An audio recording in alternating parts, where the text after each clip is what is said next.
दोस्तों स्वागत है एक बार आपका पुनः आपके चैनल एनसीईआरटी सॉल्यूशन 99 पर।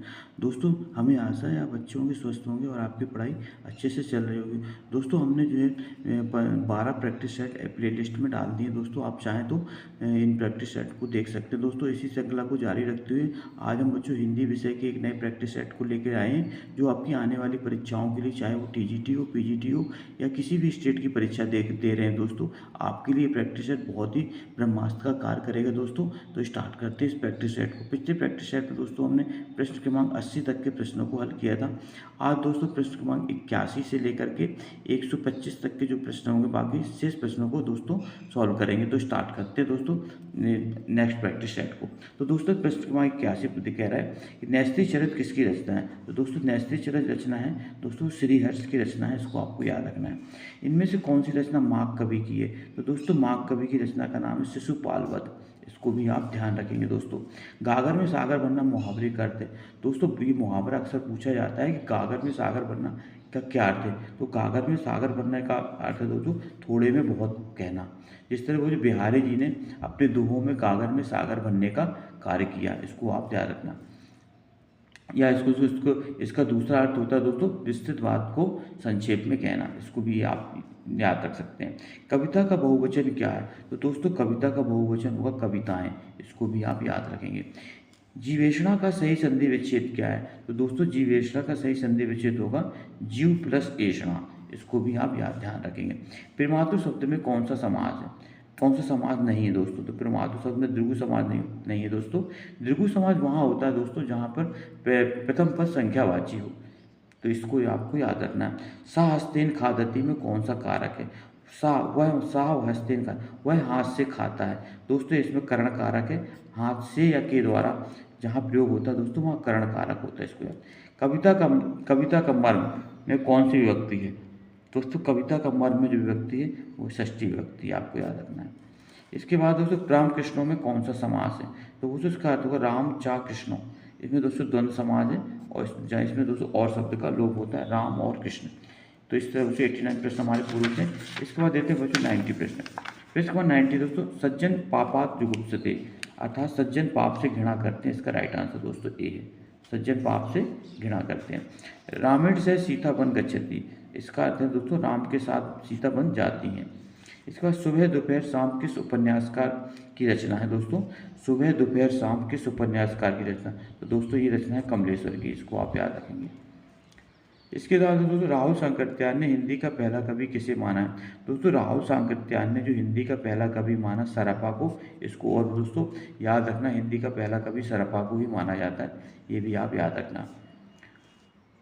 इसके बाद दोस्तों किस इतिहास लेखक ने अपने इतिहास ग्रंथ में 5000 कवियों का विवरण दिया। तो दोस्तों जिस इतिहास लेखक ने अपने ग्रंथ में 5000 कवियों का विवरण दिया दोस्तों, उस इतिहासकार का नाम है मिश्र बंधु। दोस्तों मिश्र बंधुओं में 3 कवि आते हैं, गणेश बिहारी, श्याम बिहारी और सुखदेव बिहारी। दोस्तों ये तीनों जो है मिश्र बंधु के नाम से जाने जाते हैं, इसको भी आप याद रखेंगे। गौड़ी संप्रदाय के प्रवर्तक आचार्य कौन से हैं। तो दोस्तों गौड़ी संप्रदाय के प्रवर्तक आचार्य चैतन्य महाप्रभु हैं, इसको भी आप याद रखेंगे। इसके बाद अष्टचाप के कवियों की संख्या कितनी थी। दोस्तों हमने पिछले सत्र बताया था कि अष्टचाप में 8 कवि थे। 4 शिष्य दोस्तों वल्लभाचार्य के थे और 4 शिष्य विट्ठल नाथ के थे। इन 8 को मिलाकर दोस्तों इन 8 को मिलाकर दोस्तों अष्टचाप की स्थापना की गई थी, आप इसको याद रखेंगे। इसके बाद दोस्तों सूफी कवि नूर मोहम्मद की रचना का काम। तो दोस्तों सूफी कवि नूर मोहम्मद की रचना का नाम है अनुराग बासरी, ये दोस्तों बहुत याद रखना। अनुराग बासरी रचना जो है वो दोस्तों नूर मोहम्मद की है और दोस्तों अवधी भाषा में लिखी है, इसको भी आप याद रखेंगे। दोस्तों इसके बाद प्रश्न नंबर 98 देखते हैं संत कवि गुरु नानक देव का जन्म कहाँ हुआ था। तो गुरु नानक देव का जन्म दोस्तों जो है 1469 ईस्वी तलवंडी ननकाना साहिब, जो वर्तमान में दोस्तों पाकिस्तान में वहाँ हुआ था।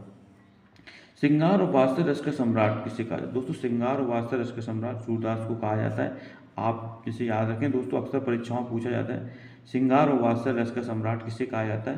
तो दोस्तों ये सूरदास को कहा जाता है और दोस्तों ये कहा था आचार्य रामचंद्र शुक्ल ने हिंदी साहित्य के इतिहास में। इसके बाद भक्ति का प्रारंभ कहाँ होता है। तो दोस्तों भक्ति का प्रारंभ दक्षिण भारत से होता है, तो और इसको दोस्तों दक्षिण भारत से लाने का श्रेय भक्ति का वो है रामानंद जी को, इसको भी आप याद रखेंगे। भक्ति को दक्षिण भारत से दोस्तों उत्तर की ओर लाने का जो कार्य किया था वो रामानंद जी ने किया था। और रामानंद जी दोस्तों किसके गुरु थे, इसको भी आप याद रखना। संसद से सड़क तक की रचनाकार कौन है, तो दोस्तों संसद से सड़क तक की रचनाकार दोस्तों धूमिल है, इसको भी आप याद रखना। सूरदास के दृष्टिकूट पद किस काव्य संग्रह से लिए गए, तो दोस्तों सूरदास के जो दृष्टिकूट पद साहित्य लहरी से लिए गए।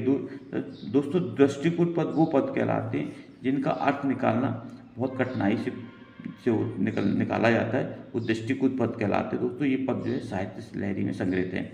इनमें से कौन सी कृति केशवदास की नहीं है, तो दोस्तों केशवदास की रचना रामचंद्र का भी है, रसिक प्रिया है, विज्ञान गीता, जबकि अनेकार्थ मंजरी दोस्तों केशवदास की रचना नहीं है, इसको आप याद रखना है। आचार्य रामचंद्र ने रीतिकाल का समय कितना, तो दोस्तों आचार्य रामचंद्र ने रीतिकाल का समय 1700 से 1900 विक्रम संवत माना है दोस्तों, और जबकि आदिकाल का समय दोस्तों 1050 से 1375 और भक्ति काल का समय दोस्तों 1375 से 1700 माना है। रीतिकाल में किस रस की प्रधानता थी, दोस्तों रीतिकाल में श्रृंगार रस की प्रधानता थी, इसको आप याद रखना। तो ज़्यादातर जो काव्य लिखे गए दोस्तों श्रृंगारिकता से पूर्ण काव्य लिखे गए, इसलिए दोस्तों इसको रीतिकाल को श्रृंगार काल के नाम से भी जाना जाता है।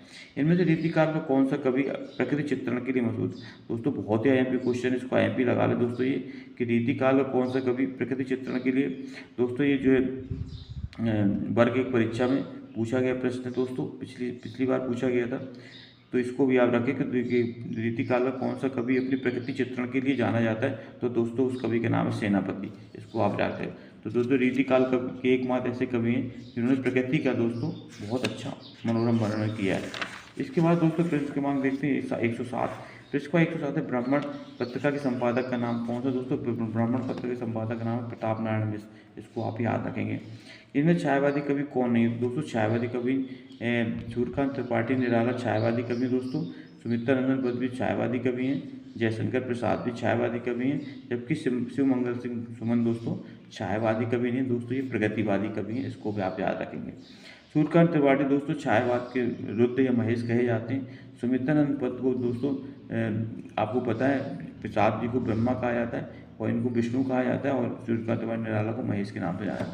कुरुकुरु साहा उपन्यास के लेखक कौन है, तो दोस्तों कुरुकुरु साहा जो उपन्यास है वो है मनोहर श्याम जोशी का उपन्यास है, बहुत ही महत्वपूर्ण उपन्यास है दोस्तों, ये अक्सर परीक्षाओं में पूछा जाता है कि कुरुकुरु साहा उपन्यास के लेखक कौन है।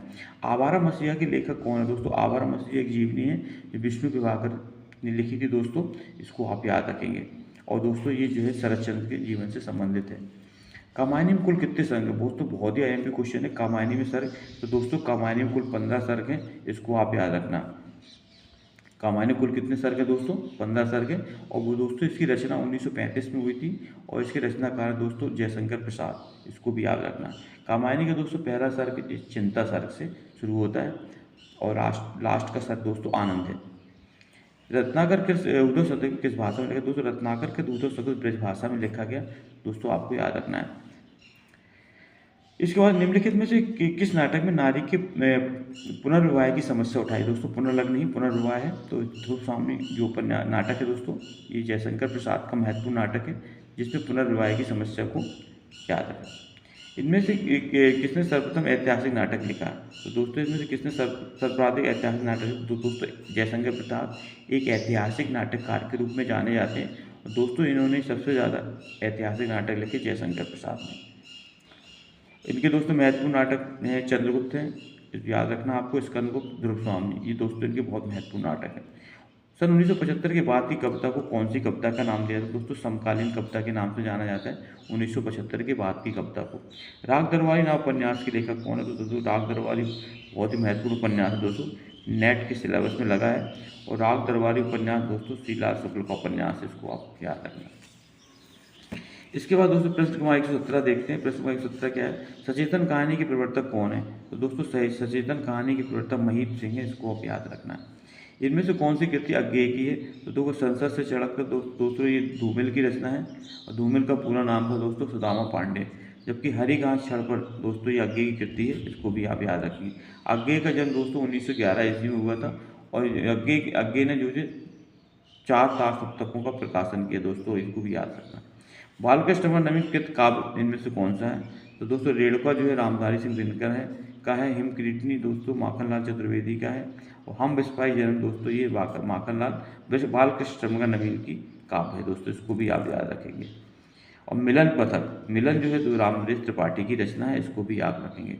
दोस्तों मिलन रामनरेश त्रिपाठी, हिम किरीटनी माखनलाल चतुर्वेदी और रेणुका जो है रामधारी सिंह दिनकर की रचना है दोस्तों। जबकि हम बिस्पाई जन्म ये जो है दोस्तों बालकृष्ण शर्मा नवीन की रचना है। आठवां सर्ग की विदा की पुस्तक है दोस्तों, तो आठवां सर्ग जो है एक दोस्तों नाटक है, इसको आप याद रखना। इसके बाद इनमें से कौन सा जोड़ा सही है, तो दोस्तों इसमें जोड़ा सही है चिंतामणि काव्य प्रकाश, मतीराम रस रहस्य, भूषण अंग दर्पण, रसलीन शिवाभानु। तो दोस्तों चिंतामणि काव्य प्रकाश की रचना चिंतामणि दोस्तों, इसको आप याद रखना। वो आचार्य रामचंद्र शुक्ल ने चिंतामणि को रीतिकाल का प्रवर्तक माना है। महिला आंचल की देखें दोस्तों फणेश्वर राठ रेणु, इसको भी आप याद रखेंगे। कहती ही यू उत्तरा के नेत्र जल से भर गए, हिम के कणों से पूर्ण मानो हो गए पंकज नहीं पूर्ण। तो कौन सा अलंकार है दोस्तों, तो उत्प्रेक्षा अलंकार है। जहाँ मनु मानो जनु जानो शब्दों का प्रयोग करता है दोस्तों, वहाँ जो है उत्प्रेक्षा अलंकार होता है।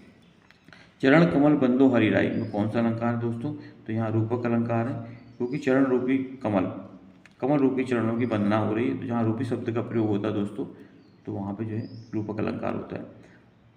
और या दोस्तों इसकी परिभाषा और एक रूपक अलंकार की, जहाँ पे उपमेय में उपमान का अभेद रूप से आरोप प्रकट होता है दोस्तों, वहाँ जो है रूपक अलंकार। रघुकुल रीति सदा चले आई, प्राण शायद पर बचन न जाई। तो दोस्तों बताना है इसमें कौन सा छंद है, दोहा है, चौपाई है, सोटा है। तो दोस्तों आप इसका उत्तर आप कमेंट सेक्शन में हमें लिख के देंगे दोस्तों, ये प्रश्न आपके लिए दिया जाता है। तो दोस्तों इस तरह हमने प्रश्न क्रमांक 125 तक के दोस्तों प्रश्नों को हल किया है। आई होप कि दोस्तों आपको प्रैक्टिस सेट बहुत लाभकारी साबित होगा। ऐसी शुभकामनाओं के साथ दोस्तों आपसे आग्रह का हमारे चैनल को सब्सक्राइब कर दें, और आप ज़्यादा से ज़्यादा लोगों को शेयर करें, और अपनी प्रतिक्रिया या जो भी आप राय देते हैं वो अपने कमेंट सेक्शन में देने की कष्ट करें दोस्तों। नेक्स्ट वीडियो में नए टॉपिक के साथ फिर उपस्थित होंगे दोस्तों। तब तक के लिए जय हिंद, जय भारत, वंदे मातरम दोस्तों।